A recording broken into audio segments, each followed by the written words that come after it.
Krishna, Krishna Krishna, Hare Hare, Hare Rama, Hare Rama, Rama Rama, Hare Hare.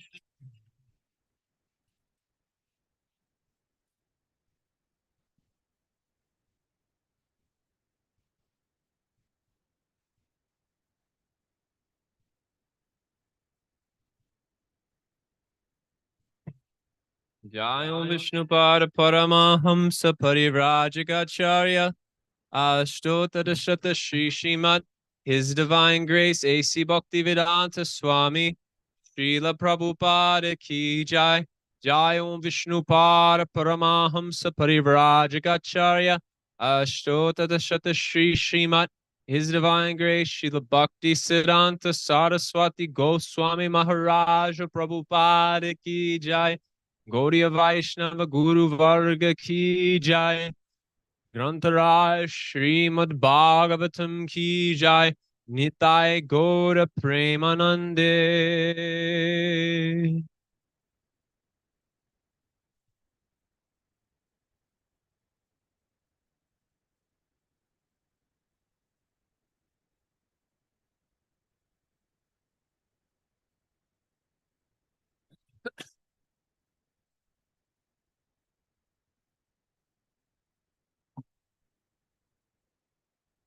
Hare Krishna. So, I would like to welcome all of you for today's Srimad Bhagavatam morning class. And today we have with us a very illustrious and devotee from Los Angeles. And Prabhuji is a disciple of His Grace Vaisheshika Prabhu. And I'll just give a brief introduction of Prabhuji. And I remember when I had been last year in Varanasi, that time I got to meet Prabhuji, and one more devotee also was there from Russia. Dvijamani Gaur Prabhu. So at that time, I had such a wonderful experience with them, and I felt they had such a staunch faith and such a strong practice also. So many times we have a very different understanding of Western people and Western devotees also. But I felt he had such faith in Prabhupada's instructions and Prabhupada's words. I was just saying that there are so many motivational speakers who come to Western world, and they talk so much beating around the bush and hardly go into the essence. He was so strong, and I still remember that statement what he said. So just like when Prabhupada was saying, we should kick on their face. So Prabhuji was also saying, because there have been so many people in the rise of spiritualists, but who misdirect so many people away from real spiritual consciousness. And also, Prabhuji has already read Srimad Bhagavatam almost 2 times and Chaitanya Charitamrita 4 times. So because of that, Prabhupada's so much words have gone so much deep. So his practice and his staunch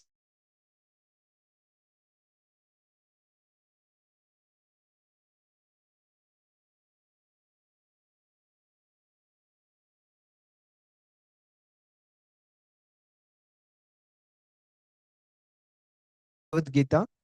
And in one of the music festival in 2015, he got first Srila Prabhupada's book. And after he started reading, he got so much interested. He would visit one of the local temple in Seattle, Washington. And after finishing his education in 2017, he joined Brahmachari Ashram in Los Angeles. And he wanted to dedicate his life. After he read through the entire philosophy, he was thinking this is the best service which he can do for the entire community. And after that, since that time, he has been traveling in bus parties and distributing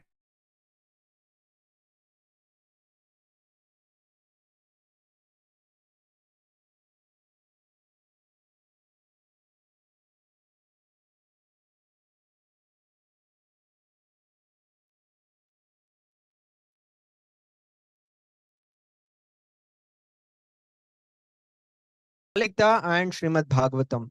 And in 2018, he received his initiation. And in 2019, when Radhesham Prabhu first he started, so from that time he started visiting very regularly United States. At that time he met His Grace Radhesham Prabhu, and after that he got so much inspired by Radhesham Prabhu's youth preaching models, and also his deep compassion for so many youth, for over which so much preaching has been done. So he was thinking, and they started one of the Bhaktivedanta youth services at Los Angeles. Uh, and Prabhuji is also serving as co-director for it. And also he visits, so he's one of the faculty at Bhaktivedanta Youth Services in San Jose also. And in the summer, Prabhuji conducts brahmachari training course for students who like to have monastery training in the summers. So, and Prabhuji is also currently, Prabhuji got just one assignment or to travel various places also in all over India, just so that how preaching is being done India, that he wants to also replicate. So we are very happy and grateful for his coming association. So we'll chant 3 times loudly, Hari Bol, Hari Bol. Hare Krishna. Goes till 9. Class goes till 9. 9:50. Om Agyanatimirand. Om Namo Bhagavate Vasudevaya. Om Namo Bhagavate Vasudevaya. Om Namo Bhagavate Vasudevaya.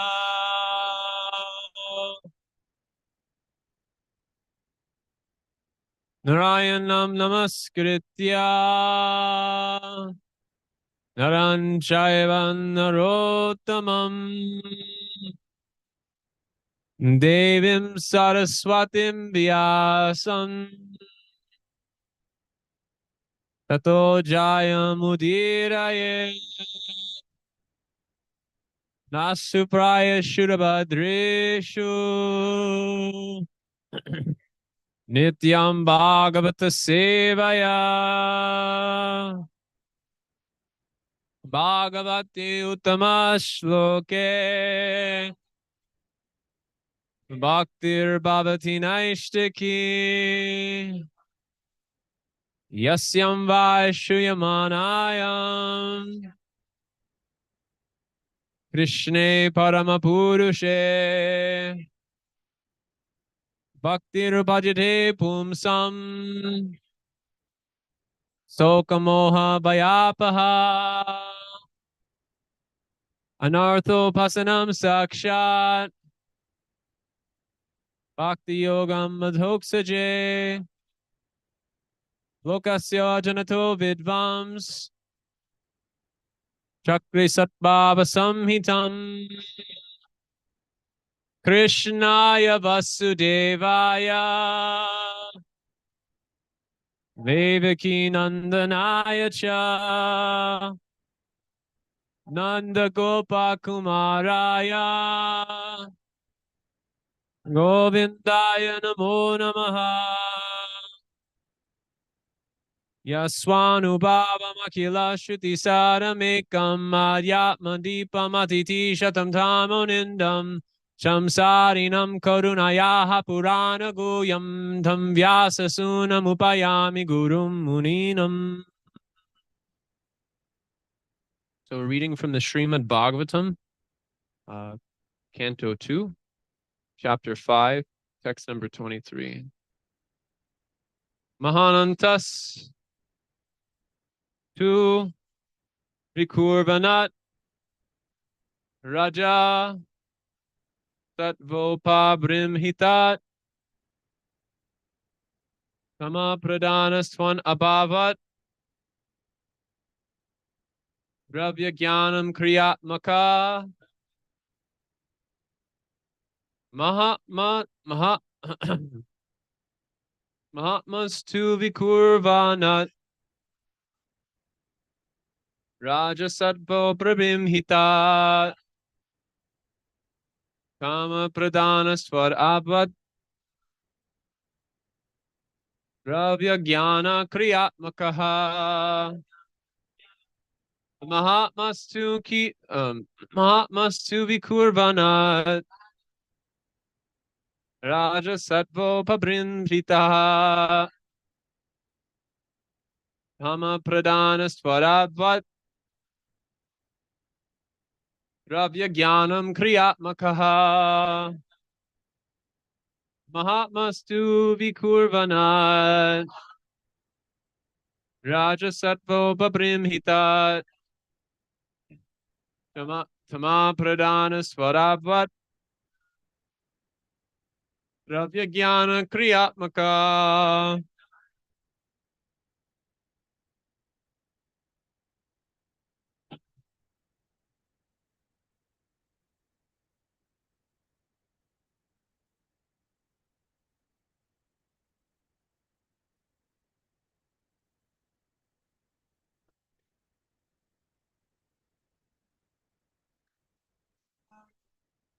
Mastu Vikurvanat Rajasattva Babrimhita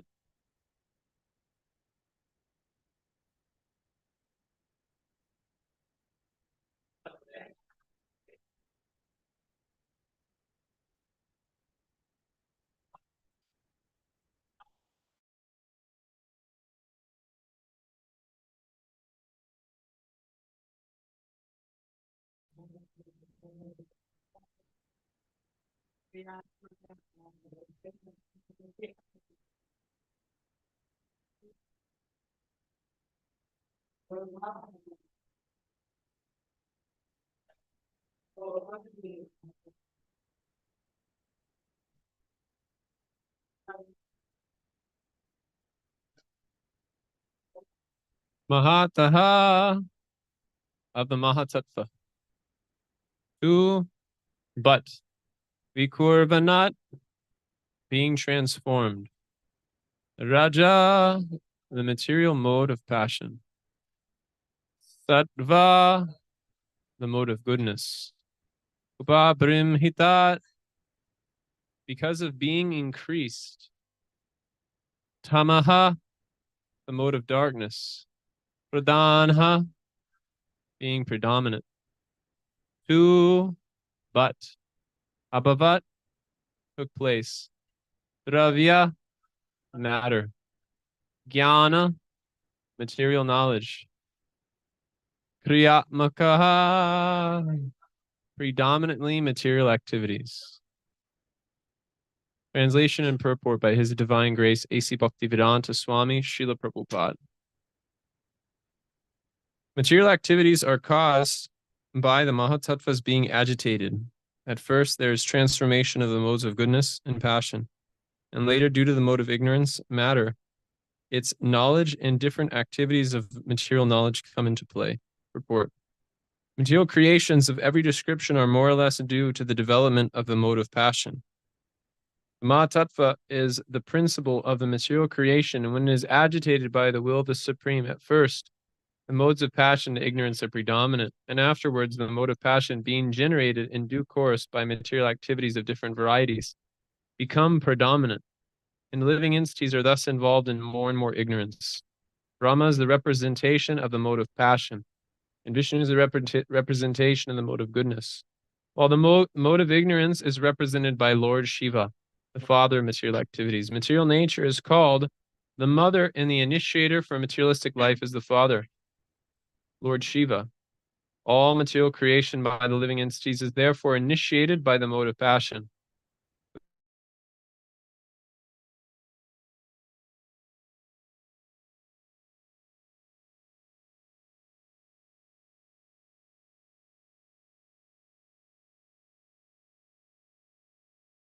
Take place, and living entities become more and more involved in forgetting their real identity, the spiritual nature.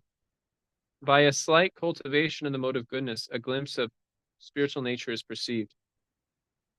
But due to the predominance of the mode of passion, the mode of goodness becomes adulterated.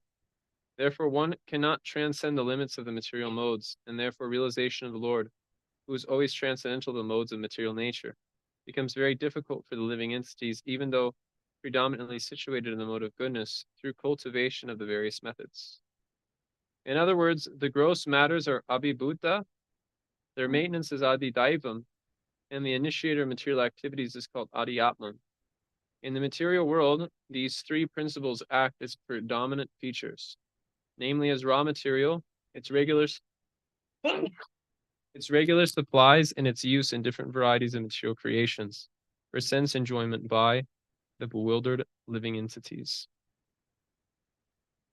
Om Jnana Timidandasya Jnananjana Shalakaya Chakshurun Minitam Yena Tasmai Shri Gurave Namaha Shri Chaitanya Manobhistam Sapitam Yena Bhutale Swayam Rupa Kadamayam Dadati Swam Padintikam Vandeham Shri Guru Shri Yuta Parakamalam Shri Gurum Vaishnavamscha Shri Rupam Sagrajatam Sagana Raghunatham Vitam Tam Sajivam Sadvaitam Savadutam Parijana Sahitam Krishna Chaitanya Devam Shri Radha Krishna Padan Sagana Lalita Shri Vishakam Vitamscha Nama Om Vishnu Padaya Krishna Prishtaya Bhutale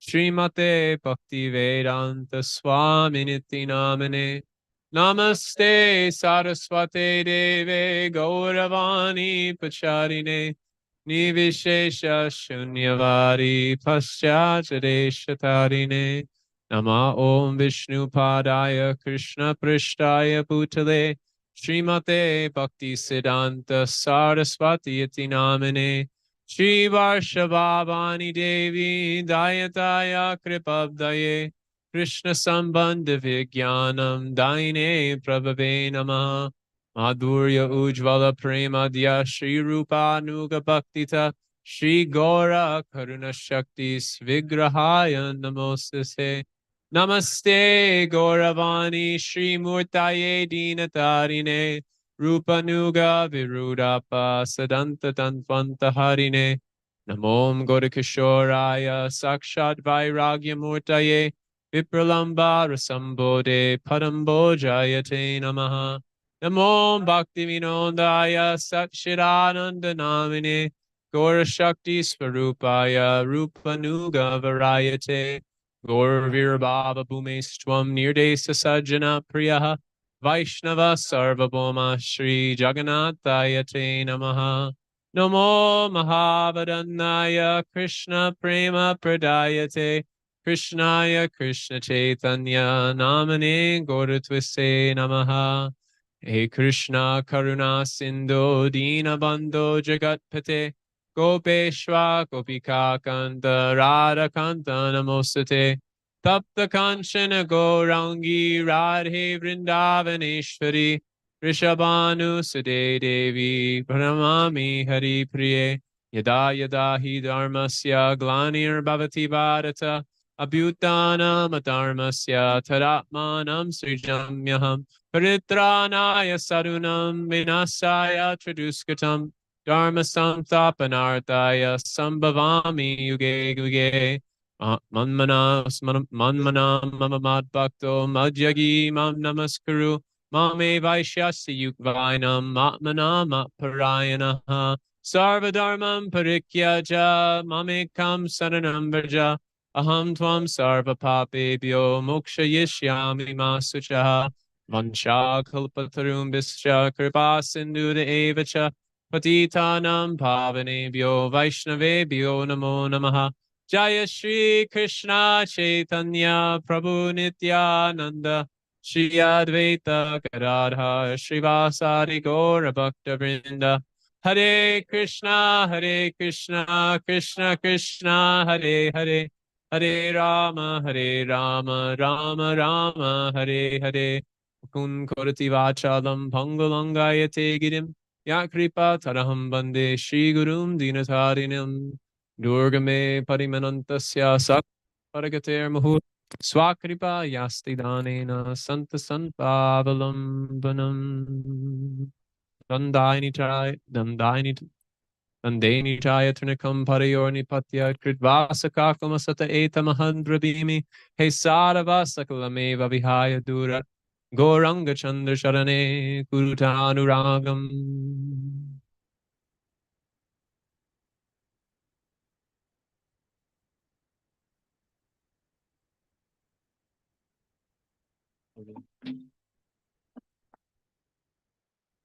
Do we need a translation in Kannada?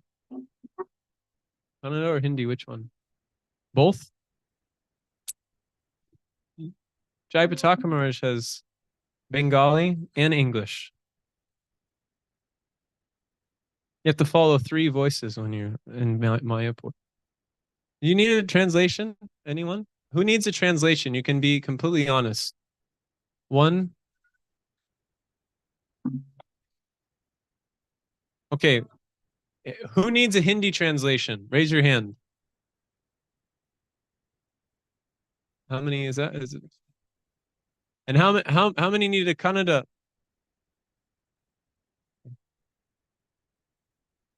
Okay. How many want both translations? Be a lot to follow. Should we do a Hindi? Speak slow. If I speak slowly, can everyone understand English? Okay. I'll speak slowly. That's generally what we tell Indian speakers when they come to America. Because Indian languages, it's very rapid and there's no spaces in the English words. So it's quite bewildering sometimes. So I'll speak slowly. So I want to thank everyone for allowing me to come here. And then I came in for the Mangal Artik this morning. I was very moved by the atmosphere, actually.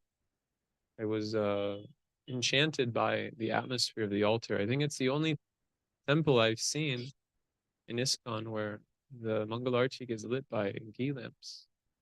But probably in Salem it's like that too, right? Yeah. Probably you got some. I saw Bhakti Vikas Maharaj's pictures, so probably you all got some inspiration from that, right? Right. So they also do that in Mayapur. But I was just thinking that it creates such a nice atmosphere when the Lord is being illuminated by just the flame of a deep. It was reminding me of being in Mayapur, seeing Lord Nrsingadev, or being at the Tota Gopinath temple in Jagannath Puri.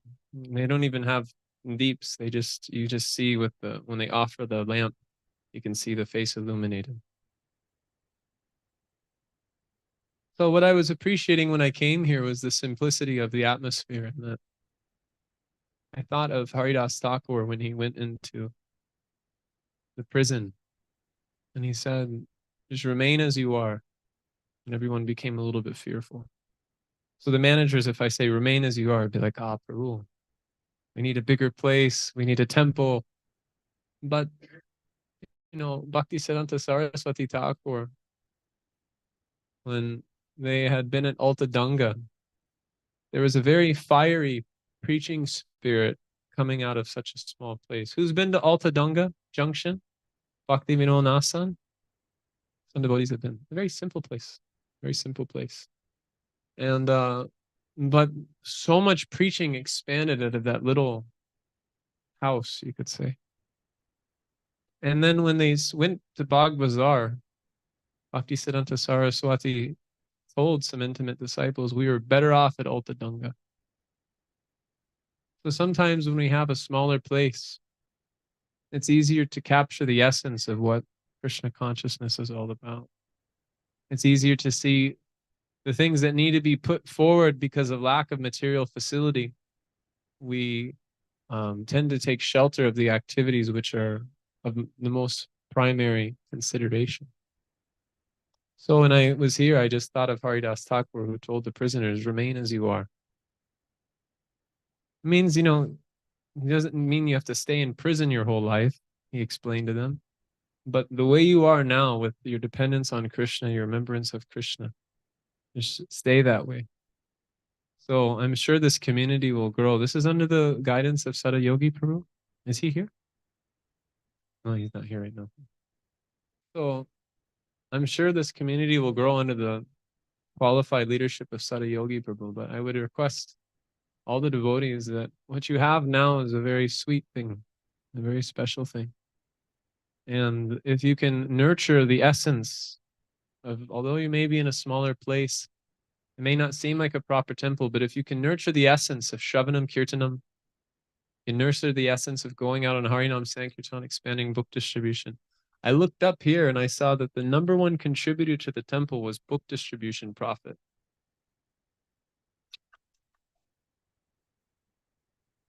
Srila Prabhupada would be very happy to see that.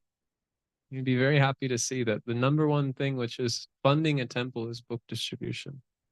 And even if things don't expand and it remains like this, if book distribution expands, if preaching expands, if people are coming and taking shelter of the holy name, loving relationships are being cultivated on the basis of Shravanam Kirtanam, then Krishna will be very pleased and everyone will be completely ecstatic just to be here. And people will flock all corners of the world just to take shelter of Dawar. Am I saying that right? Okay. So I feel very grateful to be here due to the kind invitation of my dear friend Satyamurti Prabhu and Sada Yogi Prabhu. So I hope that although my visit in Dawar is short, I can also develop friendships with all of you. Hare Krishna. In the Srimad Bhagavatam, there's a verse that says, Parabhavasyavara bodha jato yavanda jignasyata atmatatam. Tavat kriyastavat idam manovai karmatmikam yena sharira bandha. This is coming in the teachings of Lord Rishabhdev in the 5th canto of the Srimad Bhagavatam. And it says, Parabhavasyavara bodha jato. Parabhavas. Parabhavas means defeated and miserable. The material life is such that no matter how you adjust it, there's always going to be an empty space. Just like they have this game, an arcade called Whack-A-Mole. Have you seen this game? They haven't? Probably wouldn't be called Whack-A-Mole in India because people are so pious. But in America, you have a game where you have these like 8 holes and this little plastic thing comes out and you have to hit it with a hammer. And then as soon as you hit it, another one comes up. So material life is like that. Parabhavasyavara bodha jato. That no matter how one tries to adjust the Pancha Mahabhut, Krishna explains in the Bhagavad Gita, Bhumir apanalovayu, kahamanaburevacha, ahankara iti yamme, binam prakritirashtata. That these 8 energies of mine are my separated energy. And he goes on in the Bhagavad Gita to explain that the nature of that material energy is dukkhaliyam ashashvatam. That dealing with that material energy is the first byproduct that you get is it's very miserable to deal with. Adhyatmika, adhibodhika, adhidevika. The material energy, it's constantly a struggle to try to manage, to try to organize. Anyone who's been a temple president, or anyone who's even just been a pujari, you know that to organize material energy is extremely challenging. It really goes against the way we work as a conscious entity. It's so much adjustment, readjustment, and there's a lack of fluidity and harmony within that energy. So it's dukkhaliyam and then ashashvatam. It's temporary, and no matter how you adjust it, for instance, you burn a lamp in an arti, and then that flame will go out, and you have to go back and you have to clean the lamp again. And then it will become dirty again, and you have to go back and clean it. So dukkhaliyam ashashvatam. So this dukkha and this temporary nature, which is coming from the material energy, it's due to the influence of time. When the living entity comes in contact with the Mahatattva, then what happens is that Mahatattva becomes agitated and the force of time initiates a chain reaction, and the living entity is subjected to creation, maintenance, and destruction. So as is being said here, the living entity under the mode of passion is the representative of that mode of passion is Lord Brahma, because Lord Brahma has been empowered by Krishna to provide the resources of material nature for the living entity to take advantage of. And then Lord Vishnu will maintain that atmosphere, and then Lord Shiva ultimately wipes it all away. So Parabhavasyavada Bhota Jato, that dealing with this circumstance of creation, maintenance, and destruction, any way you look at it, it's either going to be defeated and it's going to be full of misery. And why is that the case? Parabhavasyavada Bhota Jato, because it's ultimately its byproduct is it brings ignorance of our spiritual nature. And this ignorance of our spiritual nature has been brought about by our own doing. Krishna boli se jeev anahir bahir mukh ataeva maya tade samsara duk. Due to our own foolishness and our own stupidity, we think that by turning away from Krishna or trying to adjust things in such a way that I can be as happy as I am with Krishna, and I can be more happy if I'm without Krishna. So Krishna boli se jeev anahir bahir mukh. But this forgetfulness of Krishna is anadi.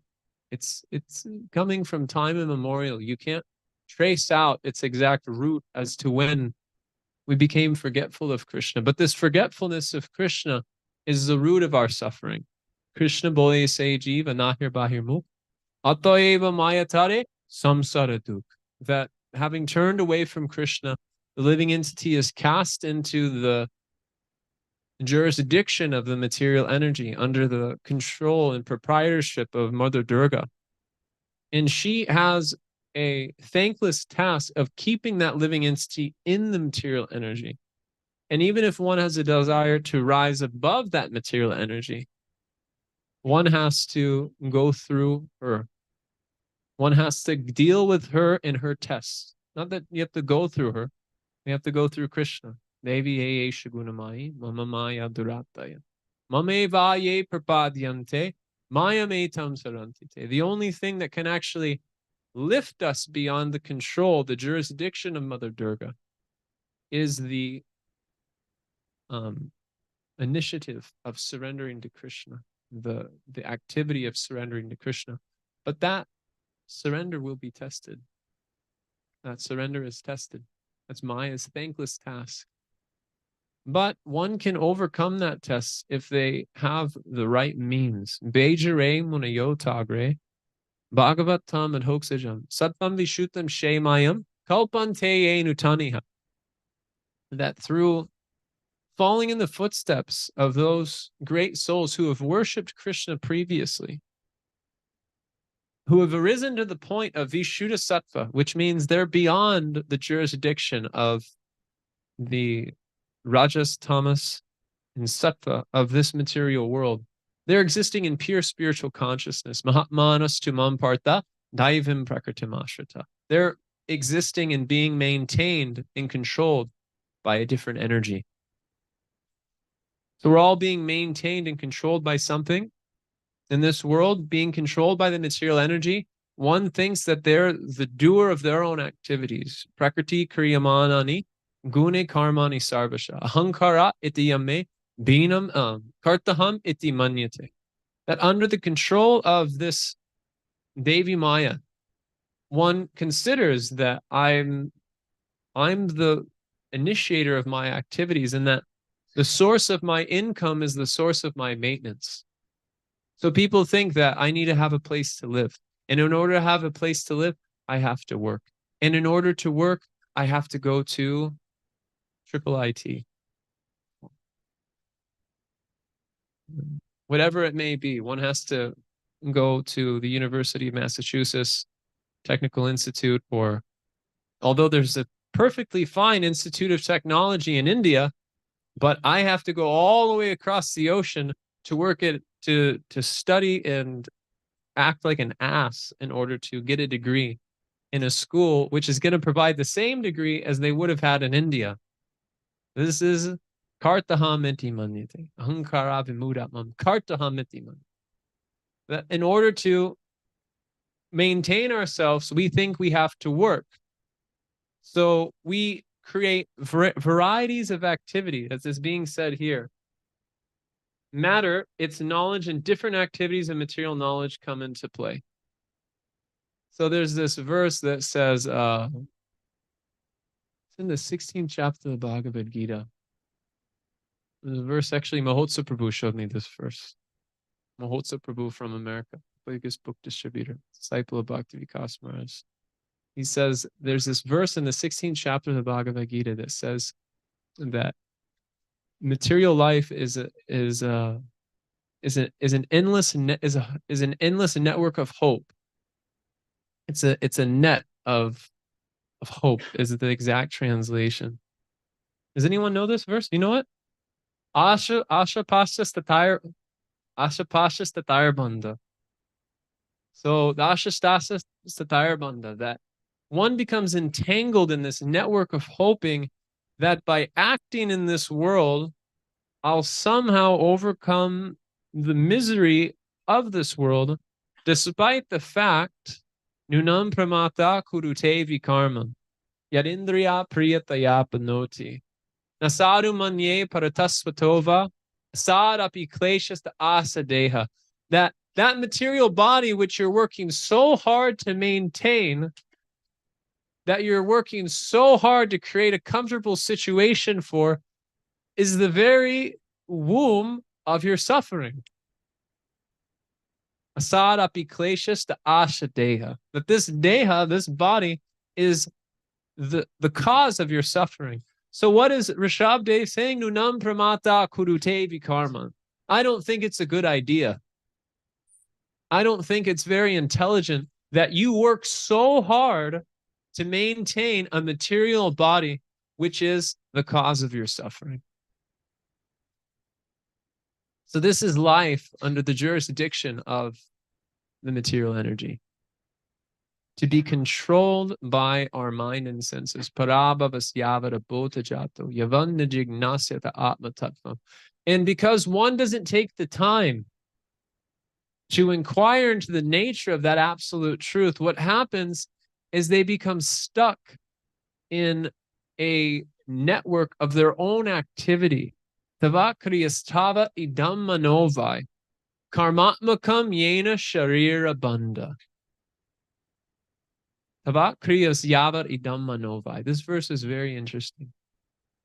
It says that the work you engage in, the activity that you engage in, that pollutes your consciousness in a very particular way.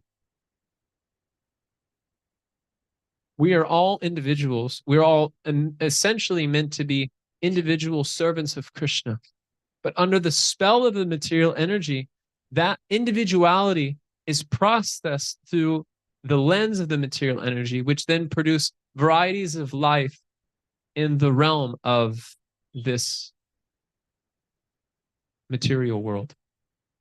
So in the course of engaging in material activity and having one's consciousness polluted in a particular way by the activity they've engaged in, karmatmakam yena sharira bandha, one develops a particular color of consciousness. And that color of consciousness, the Bhagavad Gita explains, shariram yadavatnoti yachchabi ukrama ishvara grihet vaitani samyanti vayor gundan ivashaya. That particular fragrance of consciousness which you've produced through your own activities,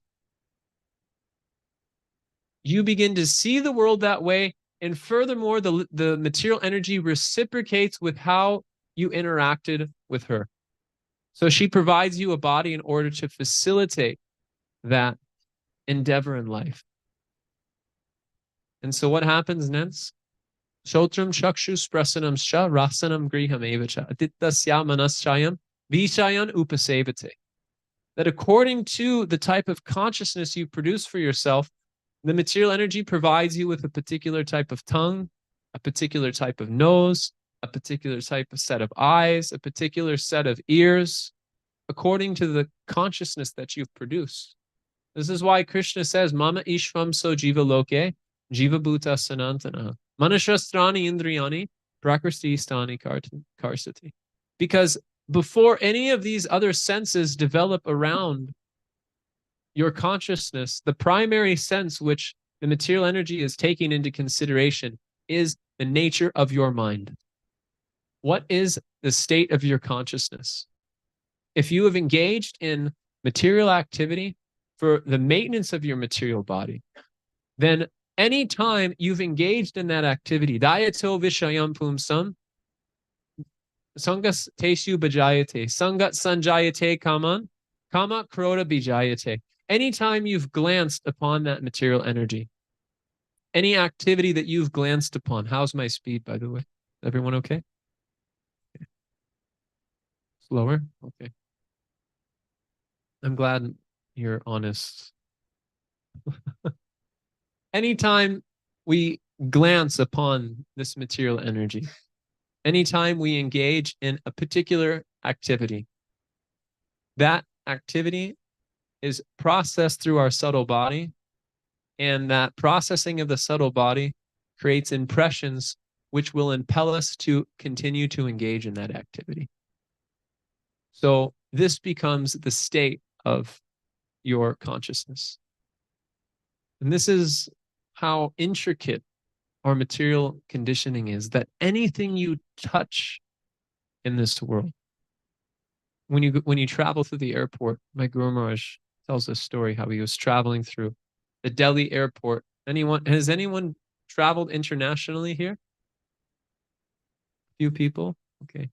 So some of you know that when you travel internationally, after you go through the customs, the first thing you see is the duty free. And the only thing they have there is alcohol, chocolate, and cologne. The only thing they sell. So one of the stores is called the tasting room. So that's what the material world is like. The different sense objects, they all have a particular taste. And embedded within those sense objects is a particular mode of nature. And the sense object's relationship with the mind is that the mind enters into those sense objects, Hamsa Avatar explains in the 11th canto of the Srimad Bhagavatam. And the mind enters into the sense objects, and the sense objects enter into the mind. So according to the mode of nature that particular sense object is in, that's how your consciousness becomes polluted by a particular mode. And to the degree that our mind, which is supposed to be in the mode of goodness, becomes exposed to sense objects whose underlying nature, swabhava, is of the mode of rajas and tamas, to that degree our mind will become influenced by the modes of passion and ignorance. So Krishna says in the Bhagavad Gita that before this desire to want to exploit the material energy, kama krodha vimuktatmam. No. Kama krodha, no. Kama esha krodha esha rajaguna samudvavam mahatsana mahapapam vihitya. Is it? Vihidyanam ihavarinam. Yeah, correct. So Krishna says that this desire to want to exploit the objects of the senses, and those sense objects being in the mode of passion, they enter into your consciousness and your consciousness enters into them. So that becomes the overwhelming characteristic of your own consciousness. Before that contemplation even takes place, Krishna says, cut it with spiritual intelligence. Cut that attachment with spiritual intelligence.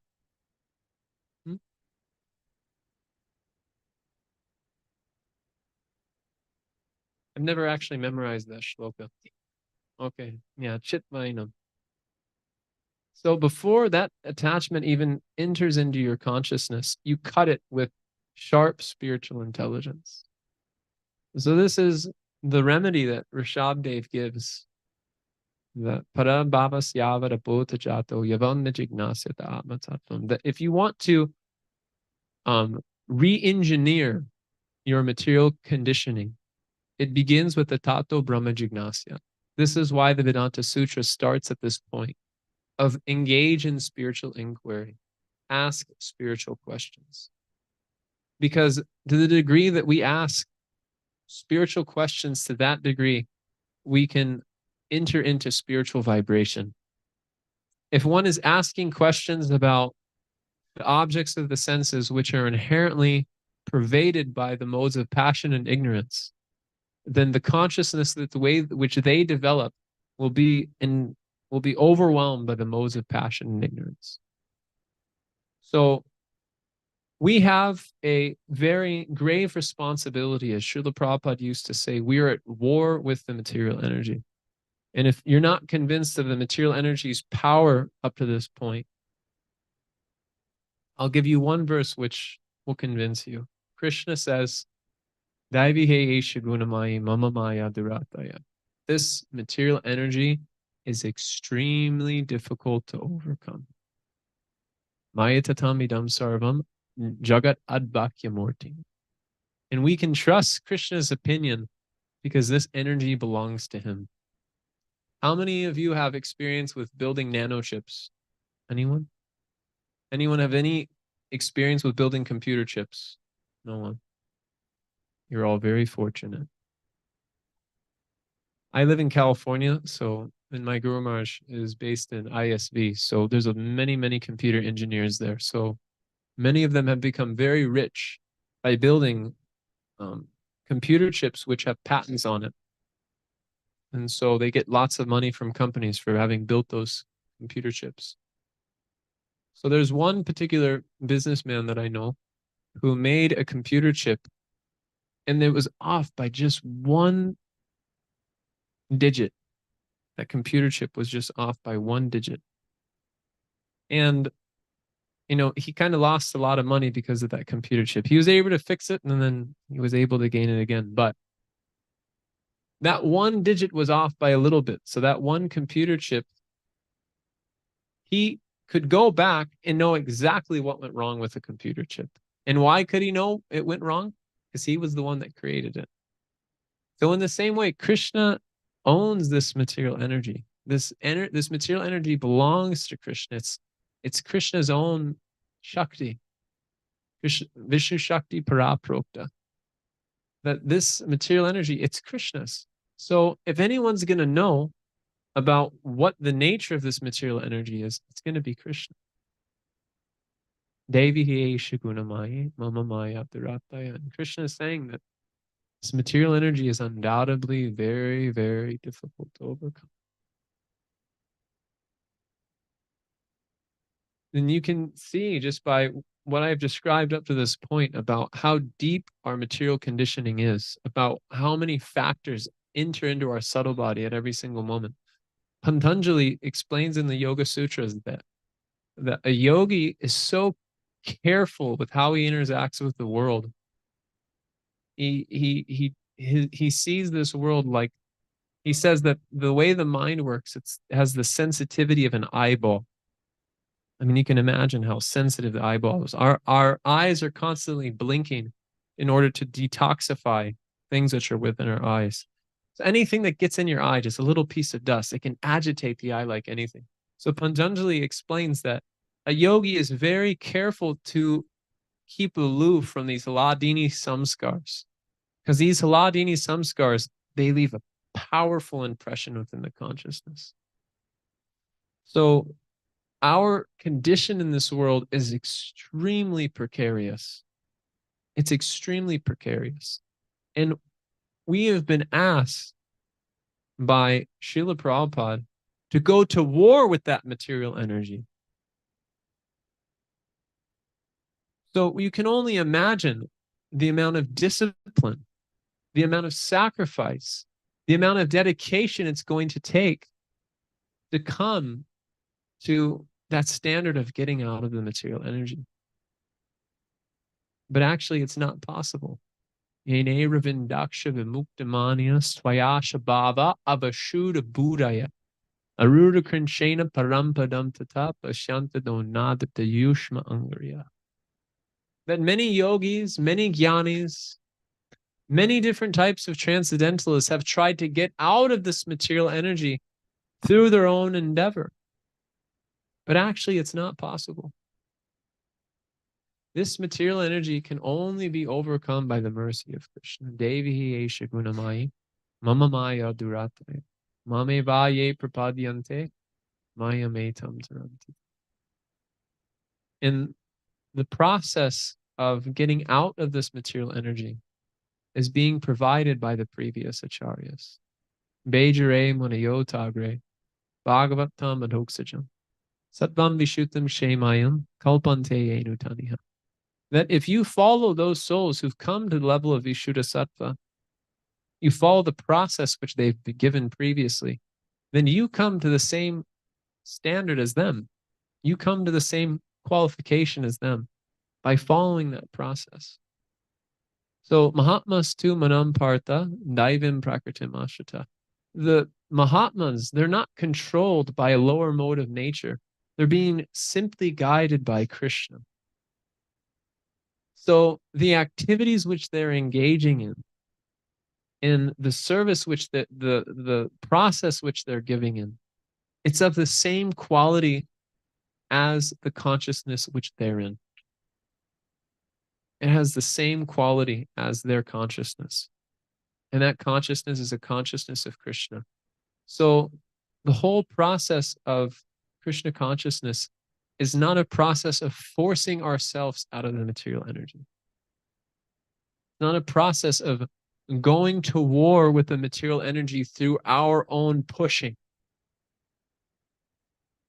The whole process of Krishna consciousness and what it means to go to war with the material energy is to become expert in tadvidi panipatena paniprashnena sevaya upadakshanti te jnanam jnaninas tattvadarshana. That is what it means to go to war with the material energy. Because you can look inside yourself.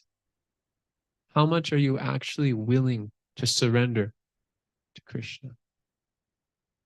And that unwillingness to surrender to Krishna is manifested in the form of being unwilling to cooperate with the desires of the spiritual master. So our stubbornness to want to surrender to the spiritual master, to want to execute the order of the spiritual master, it manifests in the form of external consciousness, which the acharyas have explained as being bahirmukh jana, that one takes the spiritual master as an external personality. They look upon the spiritual master as a regular person, being controlled by the material energy in the same way I am controlled. And so the consideration that they have of the spiritual master is not one of divinity, but it's a consideration of his material qualities. Oh, he's very good with children. Oh, he's the most popular guru. He's has so many disciples. I can also be one of those disciples. My best friend is his disciple, so let me be his disciple. These are external considerations. Then there's an antarmukh jana, which is an internal disciple, one who has captured the essence of the guru. So our whole process of Krishna consciousness is learning to go from being an externally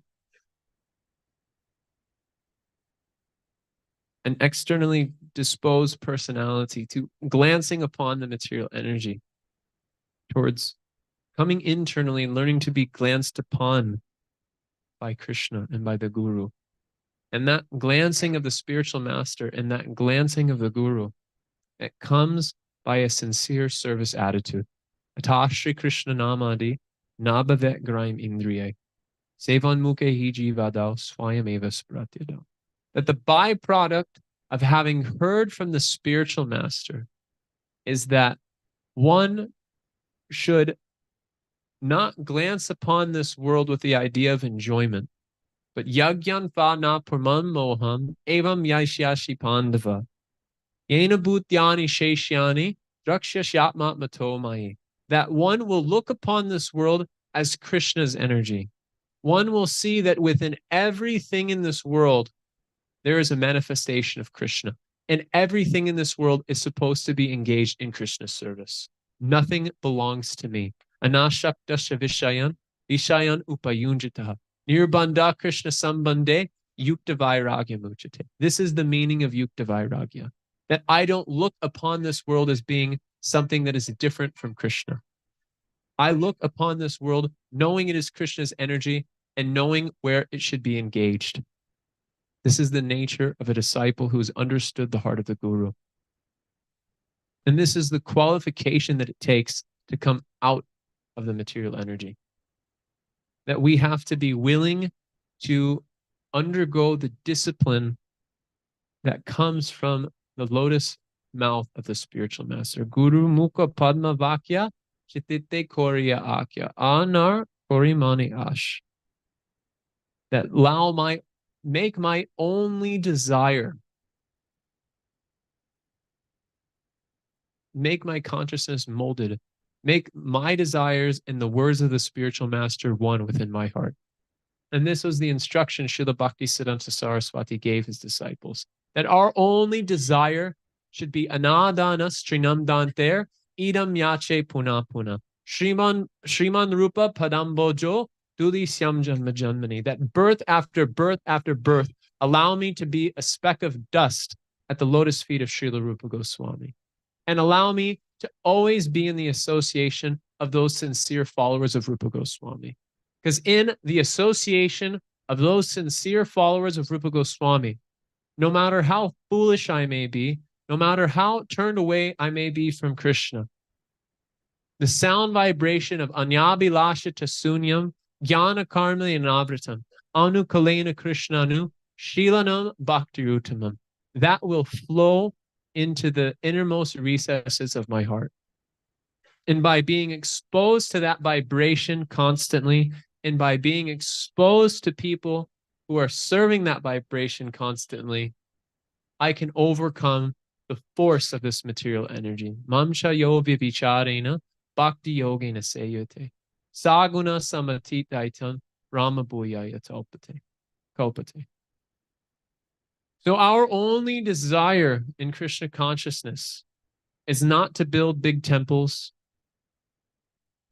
It's not to collect a lot of funds. It's not to possess lots of property. It's not to organize people in a particular way. It's not to build nice, comfortable facility for people to come and visit our temple. Our only desire is to see that the mission of Srila Rupa Goswami is executed in this world purely and with full conviction of what those conclusions mean. If that is our desire in coming into the association of devotees, and we're interested in being refined in the principles of pure devotional service, even if we are in the lowest stage of material consciousness, if by good fortune that desire is there within our heart, even if we are the most ignorant, fallen person, Shara Shabde Vishwas Kohe Sujit Nishchai, Krishna Bhakti Koila Karma, Sarva Karma Krita Hoy. If that is our faith, that no matter how fallen I may be, I am still going to engage in the activities of pure devotional service. No matter what position I am in, I am going to take up the mission of Srila Rupa Goswami. Then no amount, Maya cannot touch a person with that consciousness. So our chanting of the Hare Krishna Maha Mantra is not just a means of purifying our heart. It is a way by which we call upon the grace of Sri Chaitanya Mahaprabhu to make us qualified to serve those servants who are so dear to him. And when we call upon Sri Chaitanya Mahaprabhu for this purpose, then the natural byproduct is that we will become empowered by the Guru Parampara. It is not that the Guru Parampara stops at Srila Prabhupada. It is not that the Guru Parampara stops at Srila Prabhupada's disciples. The nature of the Guru Parampara is that those falling in the lineage of the Guru Parampara should be able to do things just as great or even more great than their previous successors, not in a mood of trying to be better, but in a mood of service to those who have come before. So our life in Krishna consciousness is completely dependent on the previous acharyas. And to the degree that we have developed conviction in the words of those acharyas, to that degree, the material energy will release us from her clutches. Hare Krishna. We can open it up for some discussion and questions, reflections. My Guru Maharaj says a reflection is anything that you heard that if you walk out onto this road here and someone asks you, what was that white guy saying in there? You can say, oh, he was talking about this. And then a question is anything which expands the vibration and allows us to go more deep. Questions are a little bit harder. Practically anyone can do a reflection. And I apologize if I spoke too fast.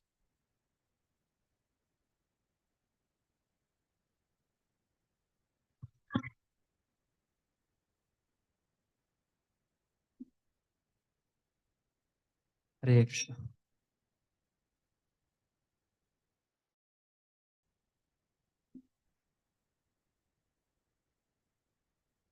Hare Krishna.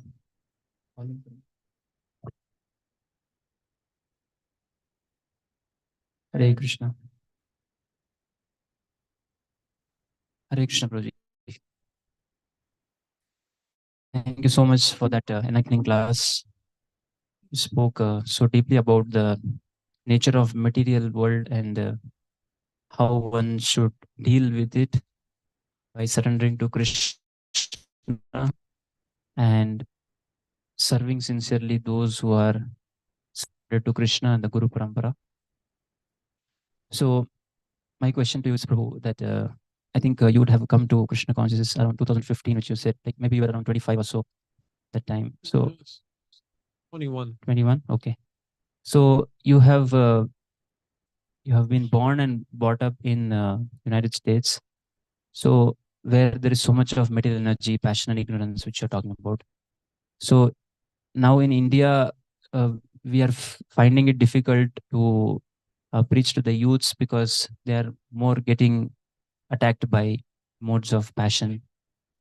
But you have been born and brought up there. So how did you deal with this material nature till you came in touch with Krishna consciousness? And also after that, how do you want to tell to the others how to deal with this? How did I deal with the material energy before I came to Krishna consciousness? So because by your purity, we are able to see that you have maintained that purity from beginning, I suppose, and also with the mercy of Guru, you have been more and more purified. So what is the guidance or what is your guidance? How to deal with the material nature safely? Well, before I came to Krishna consciousness, the material energy was holding my head underwater, not allowing me, and then she'd pull me up and then so that's material life for anyone. But Srila Prabhupada is extremely merciful.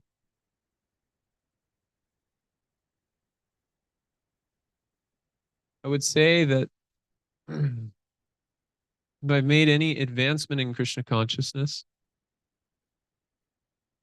it's because of this principle of trying to understand not only the mood of my spiritual master, but how that mood is flowing through the entire Guru Parampara and trying to take that message seriously. You can see that Srila Prabhupada, before he came to America, before Srila Prabhupada came to America, he was preaching in India. And it's not that the message was any different, but the message was the same. But the difference is that when he went to America, people actually took it seriously. So I like this example that Radhanath Maharaj gives of the old crow and the new crow. That, you know, when you grow up in the midst of abject materialism, you are just raised in an atmosphere of suffering, an atmosphere of ignorance, an atmosphere of materialism. And if you somehow have some contact with devotional service in a previous life, or if you've had the good fortune to take prasadam or some contact with devotional service, maybe some inquiry arises into your heart. Is this really the way we're supposed to live? But I would say that there's a need for the youth of India to understand the wealth of what they've been given and simultaneously be a little bit thoughtful as to the direction the world is going with the values Indians are trying to adopt now.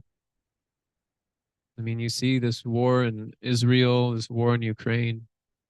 This is all the byproduct of gross materialism. These are the reactions of gross materialism.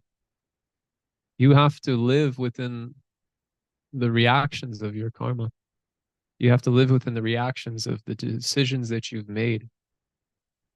And that's what spiritual life means, is you become responsible for your activity. You become responsible for how I behave. And you choose to act under the direction of Krishna, because by doing so, even if one's not doing it perfectly now, Tesham satata yuktanam bhajatam pritipurvakam dadami buddhi yogam tam enamam upayanti te. Krishna will help make that person become a good devotee in due course of time. In due course of time, even the most unqualified person can become a qualified representative of Sri Chaitanya Mahaprabhu. That's the nature of Sri Chaitanya Mahaprabhu's mercy. There's a principle that Radhika Raman Prabhu told my Guru Maharaj in the Sri Sampradaya of how a philosophy is only great to the degree that it's extremely sublime, but it's also accessible. So we have definitely the most wonderful philosophy, but what's most amazing about it is that it's accessible to anyone and everyone. No one's barred from it. So I would say that no one is barred from taking advantage of Krishna consciousness, but one's insincerity is keeping one back from appreciating it due to addiction to this material body. But if you just see what the Shastra says, Nunam pramatavi kurutevi karma, you don't have to search very far into the Bhagavatam to see what the nature of this material existence is. You don't have to go very far in the Bhagavad Gita to see that you begin the Bhagavad Gita in a war. And what caused that war? Attachment to greed, attachment to anger, and attachment to lust. And these are the things which are promoted and encouraged in Western civilization. This is how Western civilization functions, on the basis of greed, anger, and lust. So the beginning of Bhagavad Gita, the byproduct is a family has gone to war because of greed, anger, and lust. So in the same way, this material world in Western civilization, it's just going on due to these three qualities. And what does Krishna say in the Bhagavad Gita? They're gateways to hell. So to the degree one adopts the values of Western civilization, to the degree one becomes sympathetic to those values, to that degree they are paving their way to hell, consciously or unconsciously. I mean, just, it's not so difficult to look at in terms of how this is the case. You know, this Ayurveda explains that to ride in a vehicle as fast as we're riding around, it shortens your life significantly. To, you know, work until 11 o'clock at night and then wake up at 2 o'clock in the morning in order to drive 3 hours or ride on a train for 3 hours to work like an ass behind a computer screen, which is ruining your eyes, all to make some money, which will pile up in a bank account that you don't even get to spend. And when you do get to spend it, if you're fortunate enough to actually get out of that circumstance, you've probably entered an age where your body is so crippled with disease that you can't do anything except sit and watch television. It is a completely miserable existence. It's a completely meek existence. There's this film that came out in America probably about 15 years ago now. I don't remember. It was called March of the Penguins. You know what this movie was about? It was about how penguins, they walk hundreds of miles to go to a place to sit on top of an egg in the blistering cold of Antarctica, only to sit on an egg for their children to do the same thing which they are doing then. It's a completely meager existence. But that is what everyone is doing in material life. They're sitting in the midst of the blizzard of material suffering, not real, and encouraging their children to go and do the same thing. So I would say that it just requires some intelligence to contemplate what is the real value of life. So we have a grave responsibility to give people the opportunity to associate with devotees. Otherwise, they won't hear this. They won't hear the truth of the nature of this world. And even if in the process of presenting that truth, if only one person is able to appreciate the message and take it seriously, Srila Bhaktisiddhanta Saraswati said that that person can benefit millions of people. And you can see that in the life of Srila Prabhupada. He was one person. There's many people that appreciated the teachings of Bhaktisiddhanta Saraswati. But just for the sake of his quote, if only one person can appreciate my message, millions of people can be benefited. If that one person is Srila Prabhupada, we can see the effect of someone taking the pure, unobstructed truth seriously and what the byproduct is. Millions and millions of people have been benefited. So what is the value of wasting our time with a material body that is going to drop dead if you can utilize that material body for the benefit of helping thousands and millions of people by becoming a representative of the truth and spreading that truth in every corner of the world? It's a wonderful life. Raja Vidya Raja Guyam Pavitram Idam Uttamam Prakyakshavagam Dharmam Susukam Kartamadvayam. Susukam Kartamadvayam. Krishna consciousness is completely blissful. It's completely wonderful. So if you have that opportunity lying in your backyard, then we should chase after it. We should take it seriously. So I would say it's just a matter of intelligently deliberating on what Krishna consciousness is, what is in the Srimad Bhagavatam, and then overcoming this weakness of heart by the mercy of the association of devotees to think that there's anything else for me. It's not worth a second look, as my spiritual master says. The material energy isn't worth a second look. You look towards Krishna and you run. If one studies the Srimad Bhagavatam and Bhagavad Gita, that will be the natural conclusion. I don't know if that answers your question.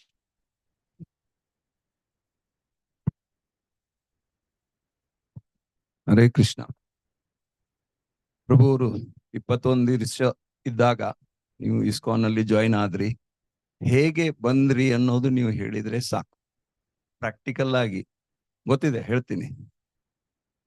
When you were 21, what circumstances led you to join ISKCON and who influenced you, and which was the book that influenced you? Practical, so that they'll understand. Sure. So I was, what influenced me was, I was, as I was saying, I was being tortured by the material energy ruthlessly. But what caused my initial inquiry was that my mother passed away when I was quite young. I was naturally very inquisitive from a very young age as to what the truth of life was. So that led me throughout my years from the age of 12 to 21 to being a bit contemplative. But by the time I hit 21, I was really in a soup. I was in a position which I thought I would never find myself in. And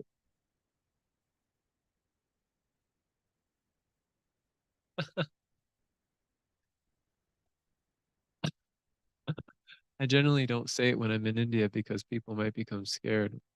But I was arrested. I was arrested because I was, by bad association, I'd fallen into the association of people who were, who were part of a a drug syndicate in Seattle, Washington. And somehow one of my best friends from high school, he had been influenced by those people and he got me involved. And so just by force of circumstances, somehow I found myself arrested. So that really led to a position of deep inquiry. Now, I'm not saying that everyone should go through that. There is a chance. Don't think there's not a chance. Yeah. Yeah. Yeah. But, you know, an intelligent person can learn by hearing. So you can all learn from my stupidity. So that circumstance really jarred me. And I was at a music festival with one of my friends. I was going to be moving to California because I was trying to change my lifestyle. I wanted to live off the land and get away from materialistic civilization. I was disgusted with materialistic civilization from the time I was 15. I was really, I knew something was off. That didn't make sense to me. My father once asked me, I think when I was 19, told me, "What are you going to do with your life?" I told him, "I just want to be happy." He said, "Well, what does that mean practically?" I said, "I don't know. But everything you've taught me up to this point, with all due respect, doesn't seem to be the solution." So I was in the middle of a music festival and I could just see that the youth that I was around, my friends that I were around, they thought they were participating in some spiritual revolution, but they were just being carried away on the chariot of the mind by drugs, by intoxication, by association with the opposite sex. And it was no different from anything that I was seeing in regular materialistic society. There was this idea that I had, this hope that I had, that within the culture we were living, there was a counterculture which could provide the solutions. But I saw within that counterculture that it was just the same thing. It was just a different color, but the same fragrance. There's this example of the jackal. The jackal becomes the king, and he gets painted blue, and then he becomes the king of the jungle. And then once he gets in the association of the other jackals, he starts howling again. So that's what I saw in this music festival. I thought, oh, it's the king. But then once they were put into their, regular domain again, they just started howling. They just started acting just like every other materialistic person. And in some ways, even in a more hedonistic way. So I was in the midst of this festival and I hit a point where I was just completely disturbed. So I went back to where I was staying. It was an outdoor music festival. So we were sleeping in the outdoors, like camping. So I had I don't know what you call it in India. It's like a rope bed. They call them hammocks in America. What do they call them here? Oh, I've seen them. I've seen them. A swing. Maybe you'll call it a swing. Yeah. Like a swing bed. Yeah. So I had one of those between the trees. So I just laid down and I was in a very beautiful place in Oregon, where I grew up. And I looked into the stars. And at that point, I had probably read any book I could get my hands on. I had read the Tibetan Book of the Living and Dying. I had read the Bhagavad Gita. And of all the books I read up to that point, it was just a simple translation of like a Gita Press Bhagavad Gita. I had read that. I had read the Tao Te Ching. I had read books about Christianity, books about Islam. I'd read everything up to that point. And I just wanted to know, what is the truth and how does one realize that truth for oneself? I was in the middle of university. My university was revolving around this. The only reason why I went to school is because my father had the self-fulfilling prophecy that in order to, fulfill the desire of my mother, that I go through school. So in order to please him, I went through university. But I told him that I'm not going to go to the university to get a degree to make money. I'm going to go there to try to learn something. So I was studying anthropology with the idea if I could study not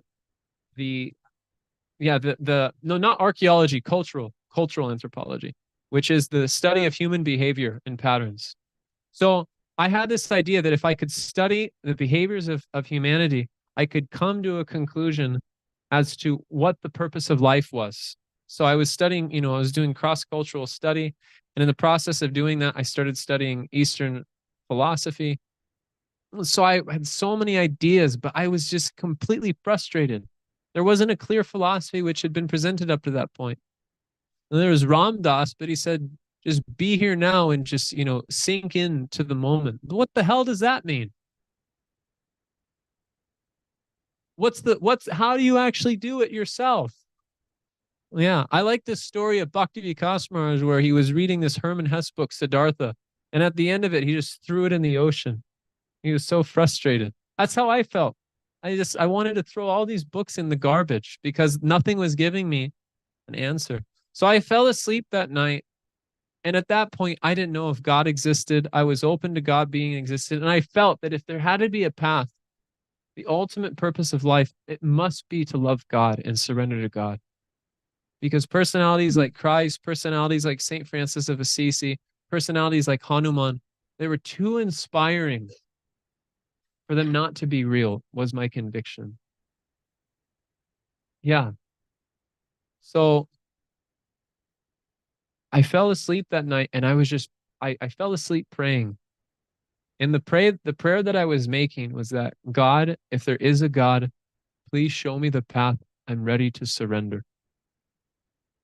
I just was praying and praying and praying. And I think I just stayed up for about 2 hours praying like this until I became so tired I just fell asleep. We woke up the next morning, all of our money, all of our drugs, everything was gone. And the only money that I had was about $50 maybe that I had in my wallet in my pocket. I generally don't tell this story in India, by the way.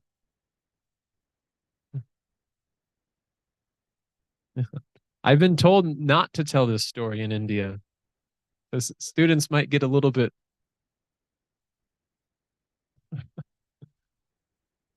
Oh, Prabhuji is speaking like this. What's going on? So I was sitting with my friends and I was expressing my feeling from the night before that, I've had it. This festival is a lie. Our ideas of what it's supposed to bring isn't true. And none of this has any substance. At that point, I was about to move to a farm in California and learn how to grow food myself. My idea, if there was any way of living, it had to be a life without electricity and without connection to materialistic society, which one cared for themselves and had time in order to inquire into the nature of who they were. That was my conviction, that if I can go and be in that atmosphere, at least I'll have space to think. At least I'll have space to inquire without being influenced by all this garbage.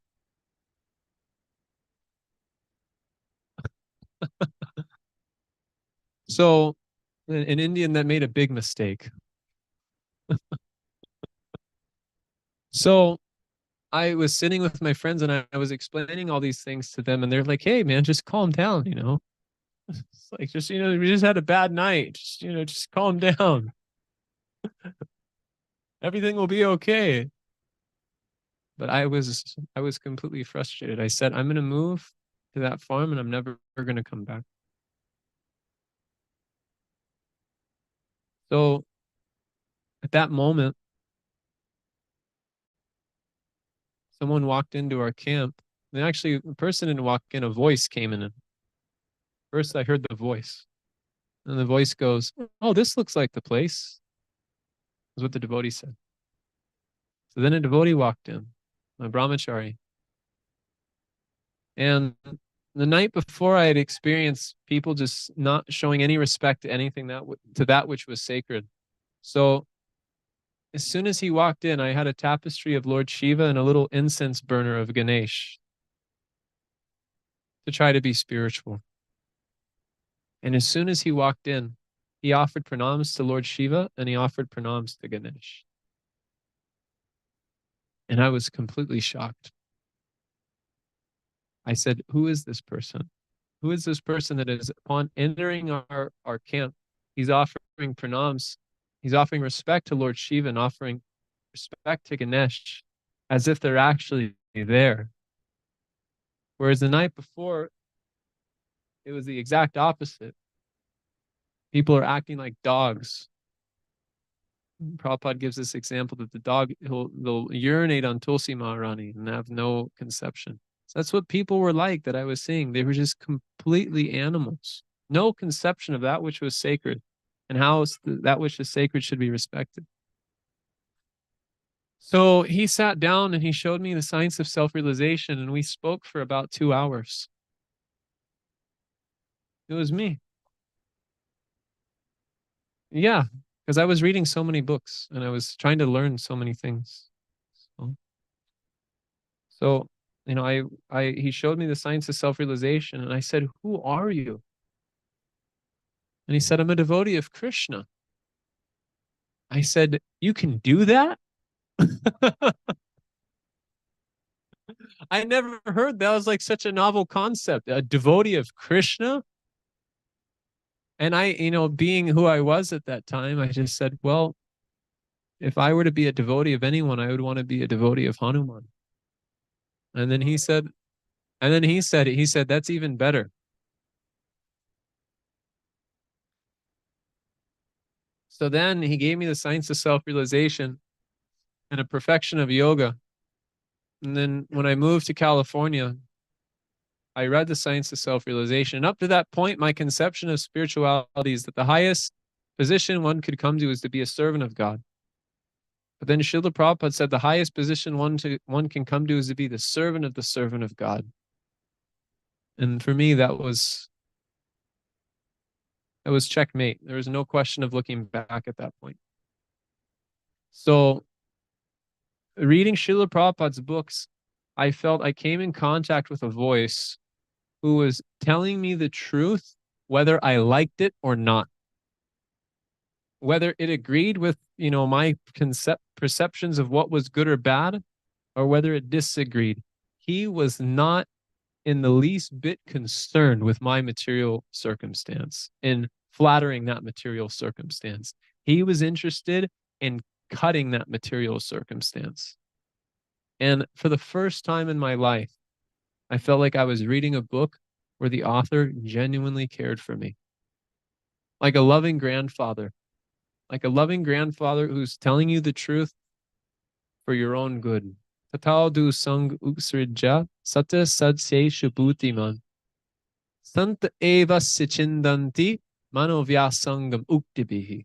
Krishna says this in the Srimad Bhagavatam 11th canto. So I felt Srila Prabhupada's words were cutting away all my ideas of what was good and what was bad and what was the absolute truth. And from that point on, there was just no question of, I remember on the farm, I was living with someone there who happened to previously be a devotee. So I was asking him lots of questions. He was still favorable. He just kind of had fallen out of practice. And so I asked him, I said, you know, I think I want to go be a monk in a temple, in a Hare Krishna temple. And he said, that will be good for you and good for the world.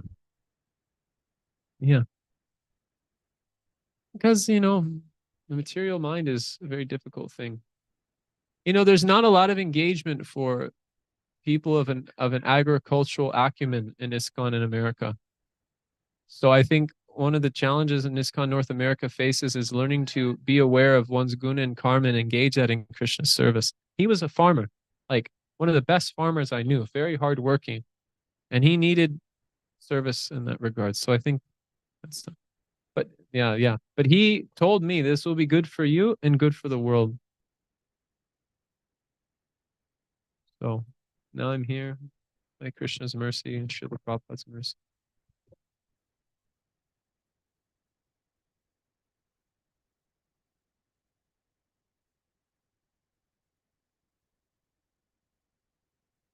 First devotee I met of that Radha Gopinath Prabhu, Radha Shyam Prabhu, Govinda Prabhu, and Gauranga Prabhu. These ones. First one I met was Gauranga Prabhu. Actually, when I first met Gauranga Prabhu, I wanted to accept him as my spiritual master. But the devotees told me you can't do that. Because I asked him a question which was haunting my mind. What was compassion? What did it mean to be compassionate? So he told me compassion means first have compassion upon yourself by connecting with Krishna. And by being connected with Krishna, you can know how to be compassionate to others by connecting them with Krishna. So I first met Gauranga Prabhu. But the devotee of those four who's influenced my life the most is Radhe Shyam. Thank you. Hare Krishna Prabhu. So thank you very much for enlightening us with your beautiful message. First of all, I am very much impressed. Like initially in your lecture, you told that like offering of ghee lamp, and you observed so many minute things. Like I can see that like you are looking for the essence everywhere, like a Hamsa. So I'm very much impressed by your vision. And my question is, like I am connected since into ISKCON 2010. But in 2000, from your life history, I came to know that you are connected since 2015. Like in few years only, you are advanced, and you are making traveling everywhere and preaching the message of Srila Prabhupada. So, but I am very complacent.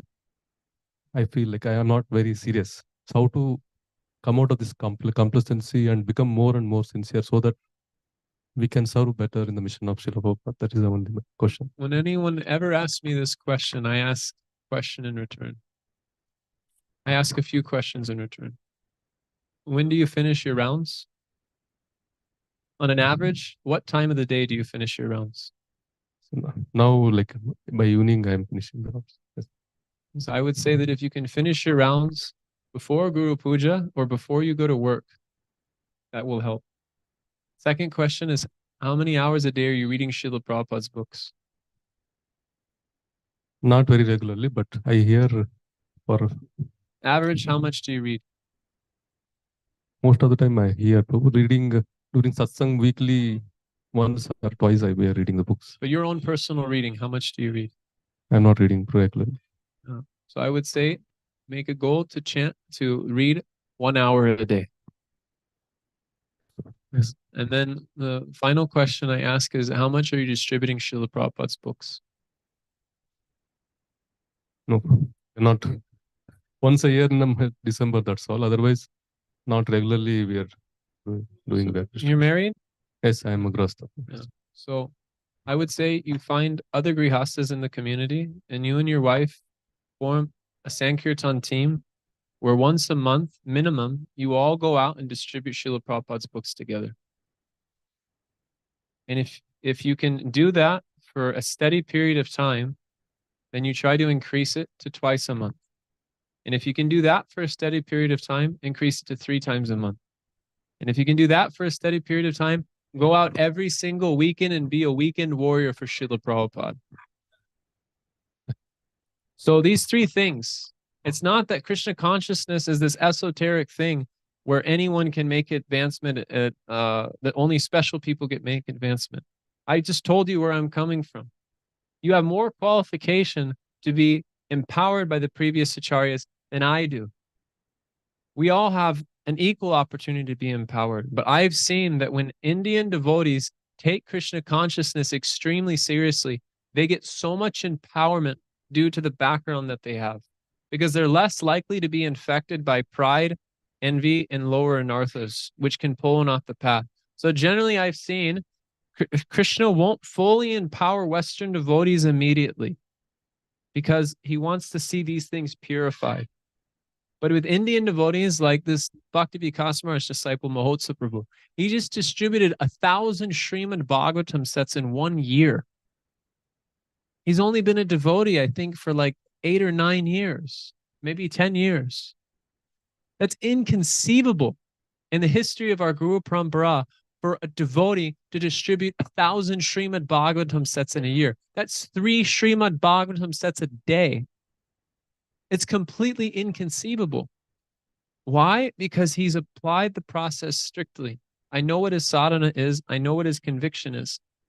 So, and it's not that only renunciates can become empowered. My Guru Maharaj is a Vanaprastha, and he's married, he has a wife, but but he's completely sold out to preaching Srila Prabhupada's mission. And what does he do? He reads 41 pages of Srimad Bhagavatam every day. And I see in his community, he has an entire legion of grihastas that go out on Sankirtan every Saturday for like 9 hours a day. And they just go out and they distribute. They're the number one Sankirtan temple in North America. And they're all grihastas. So it's not that empowerment is only meant for brahmacharis. It's not that empowerment is only meant for Indians. It's not that empowerment is only for special people coming from previous lives. Empowerment is available to every single individual. It's just a matter of whether we're willing to accept it and accept the way in which we become empowered. So the way we can become empowered is through 4 very powerful practices. First one is chanting the holy names with complete attention early in the morning, and really giving your whole heart to the chanting of Hare Krishna. Second is reading Srila Prabhupada's books regularly for 1 hour a day. Third is Jiva Doya, going out and giving Srila Prabhupada's books to other people. And the fourth one is serving the Vaishnavas in your community, being a loving well-wisher and caring friend to the Vaishnavas. When you give shelter to other Vaishnavas and encourage them and lift them up in their Krishna consciousness, Krishna gives you tremendous mercy. So these 4 things can empower anyone to become a representative of Chaitanya Mahaprabhu. It doesn't matter what your background is. It doesn't matter your ashram status. The one harmonizing factor in the Sankirtan movement is the missionary activities of Sri Chaitanya Mahaprabhu, irrespective of whether you're Grihastha, Brahmachari, Sannyasi, or Vanaprastha. Anyone can, this is what will harmonize the differences between Grihasthas and Brahmacharis, is that we have a common purpose to expand the Sankirtan movement and give everyone an opportunity to read Srila Prabhupada's books, chant the holy name, take prasadam, and that they can also become empowered representatives of Sri Chaitanya Mahaprabhu. So you are in a perfect position to become empowered. It's just a matter of whether you're willing to take advantage of these 4 things. Hare Krishna. Thank you for your beautiful answer.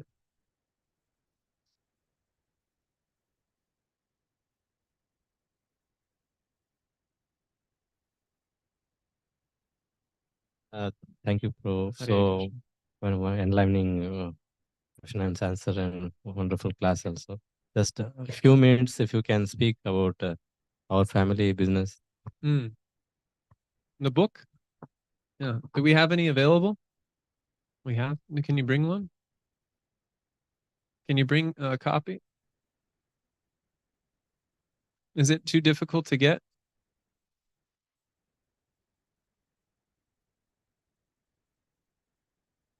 Hare Krishna.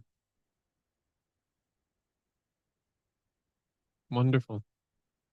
It's so the book, Our Family Business, is a very important book for the ISKCON world, and because it talks about all the principles of book distribution, on how to understand the values of book distribution, understand the history of book distribution, the role it's played in the Sankirtan movement, and simultaneously understand the different philosophical axioms of book distribution and how it has the ability to change the entire world through the distribution of Prabhupada's books. And simultaneously, it gives the 4 ironclad laws of book distribution, which he goes into excruciating detail about, but I'll name what they are. The first law is your sadhana must be strong. That's the first ironclad law of book distribution. The second ironclad law of book distribution is get books. You can't distribute books which you don't have. So you have to get books. I'm staying in a room right now, and I came in last night, and it was quite, was it late or early? I don't was it late or early? Which the thing is late. It's 3:30 would be early, but it was late. I got in at 12:30. And so I walked in, and this nice devotee helped me get settled in. So I walked in and I just saw that it was a book room. That they put a bed, and there's also a bathroom, but it's also functioning as a book room. So I felt so happy that I'm staying in a place where Srila Prabhupada's books are being stored, because those books are going to go out and change so many people's lives. So the second principle is you got to get books. You can't distribute books that you don't have. The third principle is the more you show, the more you sell. So for instance, I saw here, you have lots of books on display. So those books have the opportunity to go out. So if we don't make an effort to display Srila Prabhupada's books in many different places, it's not that books should only be displayed in that bookstall there. We can have places all over Dharwad. I hope I'm saying that right. For some reason, it's a bit difficult. We can have places all over. Can everyone see that?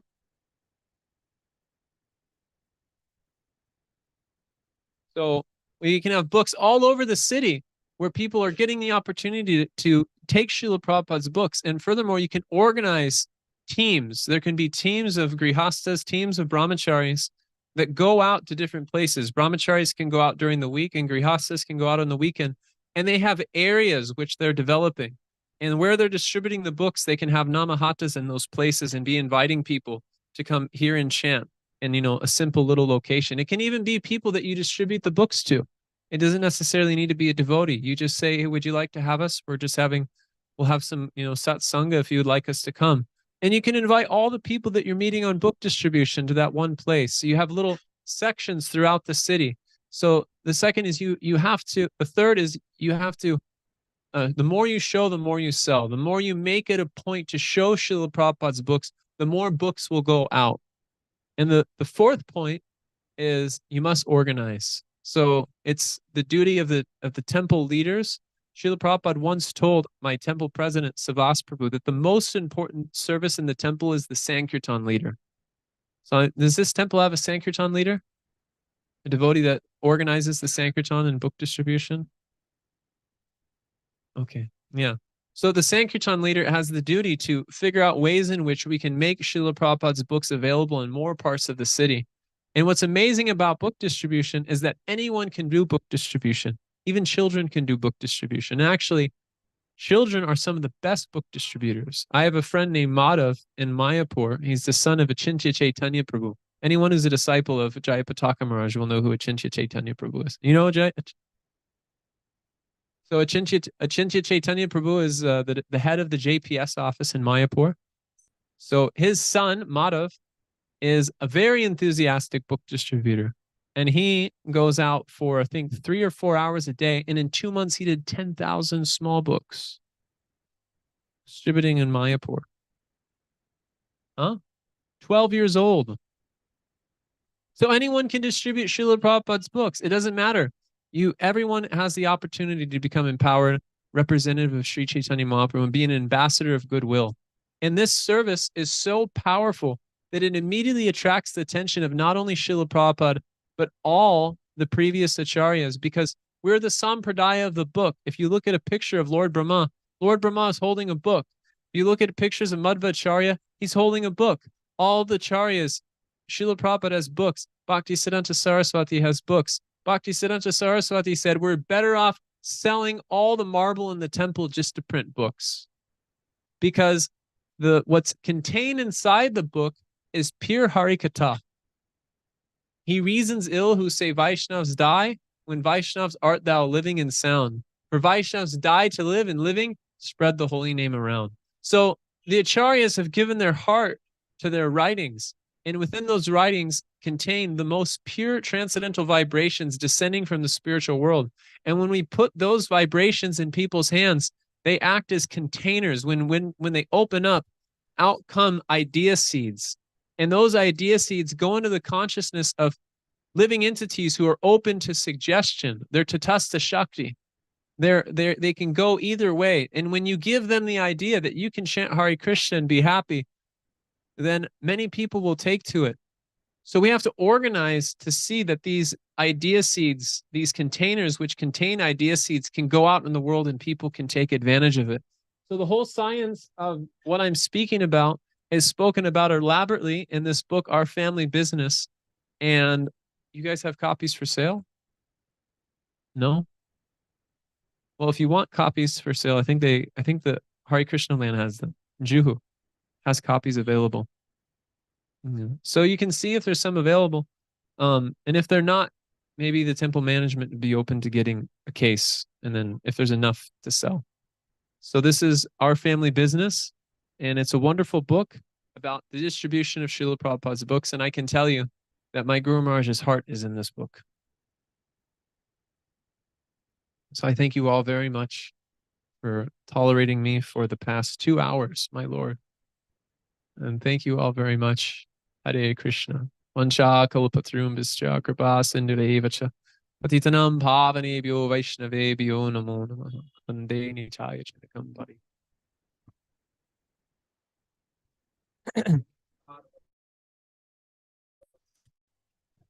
Hare Krishna. I feel this entire class was like thunder and roaring of actually because of Prabhuji is such a staunch he has faith and reading or practice which Prabhuji has done. So because of which we are able to see how much Prabhuji is with full energy. Prabhuji is speaking about entire material energy, and also Prabhuji spoke about how to take shelter of Guru. So many wide concepts Prabhuji covered. So one thing I was just thinking, Prabhuji was also asking about Sadayogi Prabhu, and yesterday Sadayogi Prabhu just had mentioned to convey that yesterday evening Sadayogi Prabhu had to go to Belgaum because Bhakti Swami Maharaj had invited for some meetings. So that's why Prabhuji conveyed to say sorry, so that he was not able to be present. So, and also we would like to thank His Grace Devavrat Prabhu for such an enlightening class by 3 times loudly chanting Hari Bol, Hari Bol.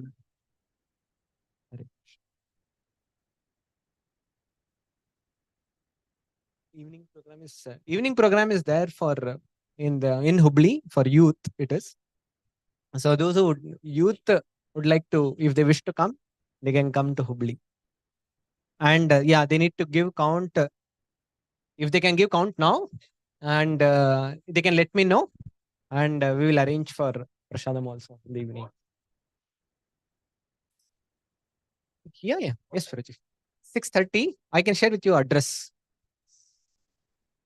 Hare Krishna.